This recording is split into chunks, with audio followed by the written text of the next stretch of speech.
Gandang umaga po sa inyong lahat. Ngayon po ay Sabado, 29 June 2024. So pinapakita ko po yung bagong grass cutter ng ating dragon fruit farm at malinis na po ngayon. At gusto ko ring ipakita sa inyo yung mga bagong na harvest. Mga bagong na harvest na ano. Yan. So ito po yung bago nating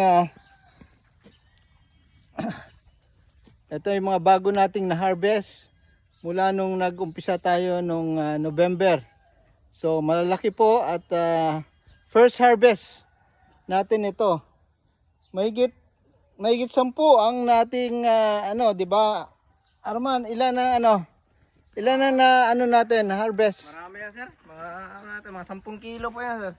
Oo, yan oh. So, hawakan mo ano. So, ang daming natin na harvest. First harvest ng ating dragon fruit mula nung inumpisa natin ng Malalaki. ng November. So, titikman po natin mamaya ang ating mga may nauna na nakatikim eh. So, yan po ang aming balita sa ano. Pero marami pa rin may mga bunga. Makikita nyo, maraming mga bunga na lumalabas, pati kulay dilaw at at pula. Dahil ba sa ito, abono natin Arman? Bibili tayo abono. Ano yung abono natin? Complete at saka oo.